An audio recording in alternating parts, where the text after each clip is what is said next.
میلاد شریف را روان دی مسلمانانو ورونو، ډېرې کمې ورځې ورته پاتې دي. دلته به بیا څه خوارج، څه دغه نوي ماډرن سیکولر خلک، دا به بیا ډلې ډلې کېږي، ستاسو په ذهن کې به وسوسه در اچوي چې دا نه ده راغلی، دا کتابي مسله نه ده، دا د هندوستان رواج دی، او دغسې ورته خبرې به تاسو ته کوي. ستاسو په ذهن کې به تشویش جوړ سي. تاسو دا تشویش پرېږدئ، تاسو خپل تیاری وکوئ چې د میلاد شریف د هر کال نن بهتره او په ښه سطحه باندې موږ ولمانځو او خپل د خوشحالي اظهار پکښې وکړو، او دا ورښکاره کړو دا خلکو ته چې موږ عاشقان یو. کې درته ویلې چې دا په کوم ځای کې راغلي دي، ورته دا د موږ په نصیب کې لیکلي دي، دا د موږ د نصیب خبره ده، دا د خوش نصیبانو نصیب دی چې دغه ورځ به لمانځي. بعضې خوارج به درته وایي چې د تخصیص او تعیین د ورځې صحیح نه دی. ورته ووایاست چې مهرباني وکړه، ته په اول د ربیع الاول وکړه، ته په درېیم، پنځم، نهم، اتم په کومه ورځ چې ستا خوښه یې ته وکړه، موږ به هم در سره ستا په خوشحالۍ کې شریک سو. ولې زه ته خو یې وکړه. ګورې ستاسو کور، ستاسو دکان، ستاسو تجارت خانه، مهمان خانه باید د دوی نه فرق وکړي. یعنی په دغه ورځو کې چې هغه کوم د موږ تاسو په وطنو کې رواج وو، یا به پکښې کې جنډې زړول کېدلې، یا به پکښې کې شایسته شعارونه به زړول کېدل، په دې باندې شایسته کې خپل دکانونه او خپل حجرې، چې دا معلوم سي چې دا د یو عاشق رسول کور ده، او دا د یو متصوف کور ده، یو صوفي کور ده. حوالې بیخي ډېرې دي. که زه تاسو ته نومان د کتابو او د حوالو درته اخلم، نیم ساعت به پکښې کې تیر سي. فقط یوه حواله و تاسو خدمت ته عرض کول غواړم. دغه کتاب ټول ځای کې موجود ده، د موږ په کتابخانو کې د خلفاو سره موجود ده. تاسو دا حواله ورکولی شئ خلفاو سره، خو نور ډېر کتابونه هم شته، خو یا یوه حواله د ټولو مشکلاتو انشاءالله سي حل به ستاسو وکوي. دا کتاب په 981 کې د دې لیکونکی وفات شوی ده. د دې کتاب نوم ده جنة الجنتین فی فضیلة اللیلتین، د امام ابي عبد الله محمد احمد المرزوق کتاب ده.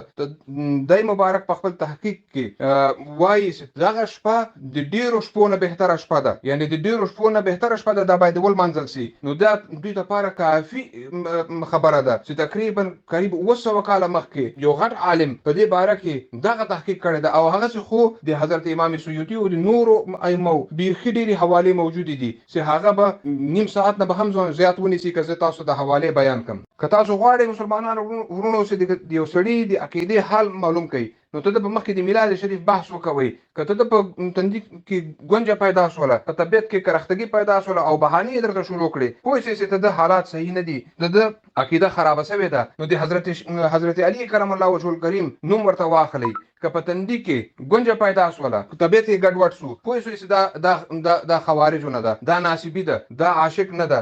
یو چا میسج وکاوئ، نو راته ویلی چې د محرم شریف به د خیرات به څنګه وي. ما ته ډېر افسوس ودرېدی چې څوک وفات شوی دی، د نبي علیه الصلاة والسلام مبارک خوږ مسئ چې سردار د جنتی ځوانانو دی، هغه شهید شوی دی او په څه مظلومانه حالت کې شهید شوی دی. نو د هغه خیرات به بیا دا به څنګه ضمیري چې د دغسې خیرات نه به څوک منې کوي او ورته وایي بس په دغه ورځ باندې خیرات مه کوه.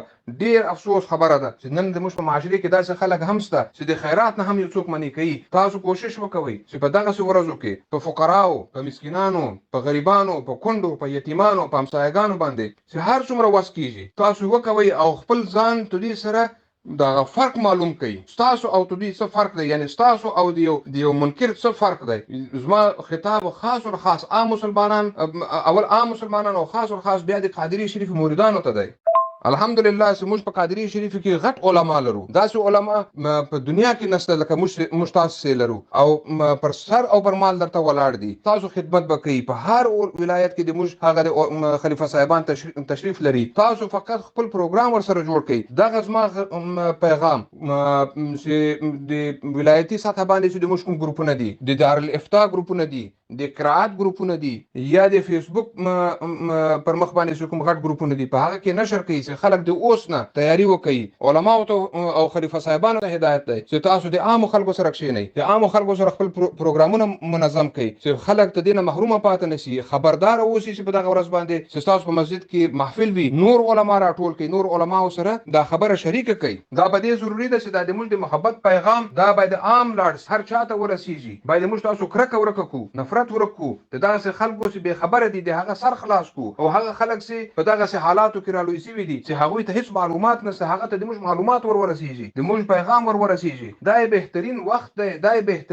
بهترین لار ده د دې نه بهترین فرصت موږ ته بیا مهیا نه دی چې موږ دغه کرکې ختمې کو دغه د کرکجن خلک دغه د موږ تاسو په جامع کې دا کرک زیاتوي هر شي د حرام بدعت او هر هغه دود او رواج منع کوي باید موږ دغه خلکو مخنیوي وکړو د موږ د محبت پیغام ته دغه بهترین وخت هم دا چې موږ باید عام خلکو ته ورسو او د موږ مخالفینو ته ورسو هغه ځوانان چې د موږ دغه د نشراتو ګروپونه چلي د موږ دغه ټکنالوژي کې چې د موږ سره همکار دي ټول څه د هدایت دی چې کله هم دغه زما صوتي پیغام تاسو در ورسیږي تاسو مهرباني وکوئ چې هر څومره صفحات لري هر څومره واتس اپ ګروپونه لري چې په هر ولایت کې یاستئ ولایتي سطح باندې دا ټول باید نشر شي په دې چې موږ سره فرصت کم دی کار ډیر غټ دی باید د موږ علما ته هم خبر ورسیږي او د موږ کوم عام خلک دي هغوی هم با خبره سي زه د قادري شریف د خلفاو په ګروپ کې هم اوس پیغام نشروم د مخکې نه هم بهتره ولمانځل سي او شایسته ولمانځل سي الله دې وکړي چې تاسو ټول روغ او جوړ اوسئ. السلام علیکم ورحمت الله تعالی وبرکاته.